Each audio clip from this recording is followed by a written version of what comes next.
अभी 2-3 दिन पहले की बात है, जब भारत के एक शिप यानी कि यूक्रेन के पास रशियन मिसाइल ने हिट किया था।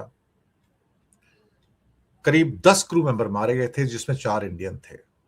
एक बुरी तरह से इंडियन घायल भी हुआ था। कुछ और लोग भी मारे गए थे, वो अलग अलग देशों से थे।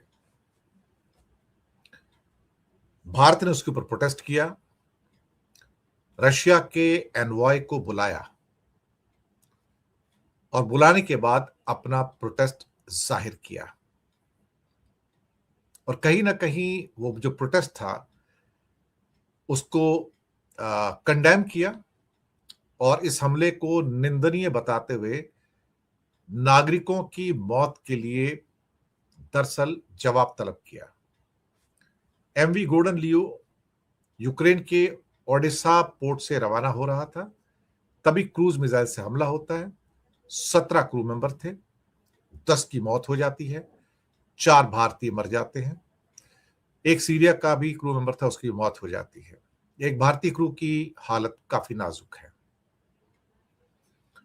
भारत की फॉरेन मिनिस्ट्री ने गहरी संवेदना जताई। अल्टीमेटली रशियन एनवॉय को बुलाया दिल्ली के अंदर और उसके साथ विरोध दर्ज किया कि ये हमें स्वीकार नहीं है।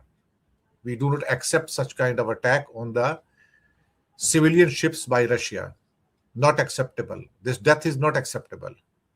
अस्सलाम वालेकुम दोस्तों। भारत के साथ ऐसा हो रहा है कि दोस्तों जहां पर भी जा रहा है पिट कर ही आ रहा है। अमेरिका से देखें तो अमेरिका ने 3 भारतीयों को मारा था और उसके बाद दोस्तों कोई माफी नहीं मांगी और कहा कि हम और मारेंगे। चलिए, अमेरिका और भारत एक दुश्मन समझे जाते हैं आज के दौर में, लेकिन दोस्तों S-400 देने वाला रूस तो भारत का बहुत अच्छा दोस्त है, जिसने 1971 की जंग में भारत को पाकिस्तान से बचाकर पाकिस्तान के खिलाफ ही लड़ा था। और दोस्तों वो रूस आज भारत के खिलाफ हो गया है। भारत के कल उन्होंने 4 बंदे मार दिए थे, उनके जहाज पर दोस्तों मिसाइल अटैक किया था और रूस ने ये मिसाइल अटैक करके बताया कि हमने भारतीयों को ठोका है। और दोस्तों क्या हुआ कि भारत ने रशियन एम्बेसडर को बुलाया और उसके सामने एहतजाज दर्ज करवाया कि आप माफी मांगे। तो रूस का जवाब यह है कि अगर आप जंग के हालातों में जाओगे तो हम आपको मारेंगे, और हमें जब शक होगा कि इस जहाज में मिलिट्री का सामान या असला बारूद आ रहा है तो हम उस जहाज को मिसाइल मारकर मारेंगे। तो दोस्तों ये एक तो आप ये समझे कि रूस ने इनका एहतजाज रिजेक्ट कर दिया है। दूसरा, रूस ने बहुत बड़ी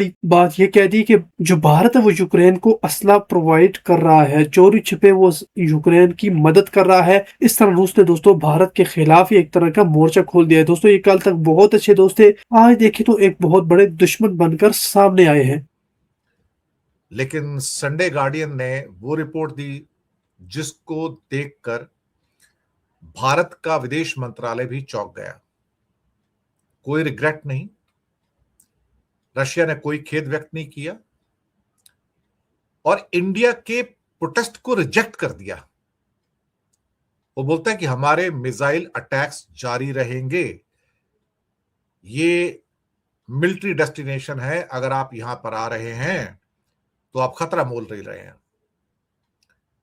और यहां पर बहुत सारी शिप्स हैं जो सप्लाईज लेके आ रही हैं इस समय, खास तौर से यूक्रेन के लिए मिलिट्री सप्लाईज आ रही हैं और उसको हिट करना मेरा फर्ज बनता है और मैं उनको लगातार हिट करूंगा। Russia reject Russia rejects India's protest after 4 Indian sailors killed. वो Black Sea shipping strike will continue, कि हम अपना स्ट्राइक जो है उसको कंटिन्यू रखेंगे। Russia has refused to alter its military operation in the Black Sea despite India's strong diplomatic protest following the death of 4 Indian sailors in a suspected Russian missile strike on a cargo vessel near Ukraine's Odessa port.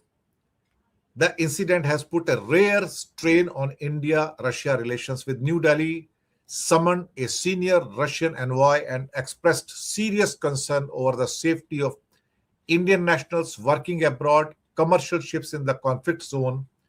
लेकिन Kremlin ने कहा कि मुझे कोई अफसोस नहीं है और मैं आपके प्रोटेस्ट को जो आपने हमारे साथ किया है मैं उसे रिजेक्ट करता हूं। ये अपने आप में मुझे लगता है कि इंडिया को बुरा लगेगा, क्योंकि इंडिया गवर्नमेंट ने ये सोचा भी नहीं था कि हम उनको एक डिप्लोमेटिक प्रोटेस्ट कर रहे हैं कि आपने हमारे शिप के ऊपर हमला किया और हमें आपके द्वारा मारे गए क्रू मेंबर ये मौत मंजूर नहीं है हमको, तो ये प्रोटेस्ट हम दर्ज कर रहे हैं आपके साथ में, ये आप नहीं कर सकते, आपका काम उनको बचाना है। लेकिन रशिया रिजेक्ट कर दिया साहब। और उनके दिमित्री पेस्कोव का कहना है कि attacks will not be suspended on the vessels that we believe are transporting military equipments और वेपन्स टू यूक्रेन। उनका कहना है कि जो इंडिया गवर्नमेंट ने जो समन किया है वो ठीक है, अपनी जगह पे है, बट वी रिजेक्ट इट।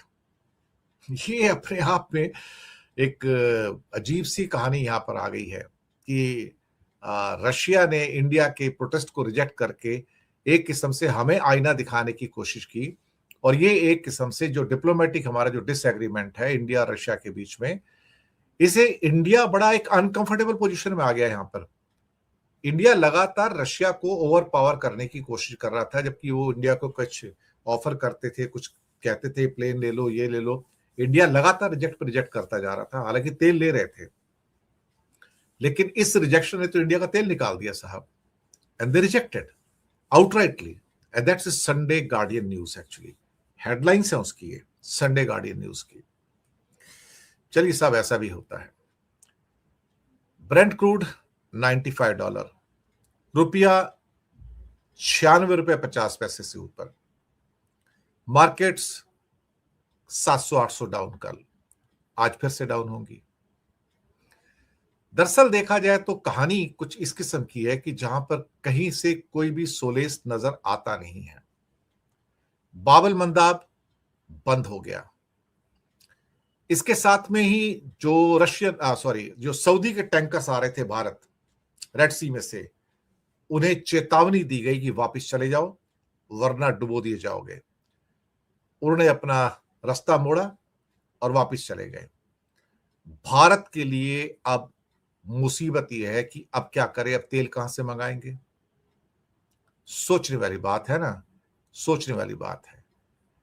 बहुत सारी चीजें हैं जिसको लेकर इस समय मार्केट में उहापोही की स्थिति है। जो भी है, जैसे भी है, लेकिन मुझे लगता है कि चीजें थोड़ी सी हाथ से बाहर जा रही हैं, और कहीं ना कहीं अब यह भी महसूस किया जा रहा है कि तेल के रेट बहुत जल्दी $100 को क्रॉस करके 120 की ओर जाएंगे, क्योंकि मुझे कोई भी कहीं भी कुछ भी ऐसा होता हुआ नजर नहीं आ रहा है कि जो क्या कहा जाए कि आशाजनक हो, जो होपफुल हो, इसमें कि हाँ कुछ बातें बन जाएगी, कुछ सीज फायर हो जाएगा। वो तो बहुत ही मुश्किल है। लेकिन जो भी है, जैसा भी है, फिलहाल तो स्थितियां बहुत मुश्किल है। इस बीच में हेनली पासपोर्ट की ताजा रैंकिंग आ गई। टॉप 10 कंट्री तो वही रहते हैं, आपको पता ही है। स्वीडन है, नॉर्वे है, जापान है, सिंगापुर है, यूएई है, न्यूजीलैंड भी आता है, ऑस्ट्रेलिया भी आता है, कुछ और देश भी आ जाते हैं उसमें, यूरोप के देश भी, नॉर्वे वगैरह भी आ जाते हैं।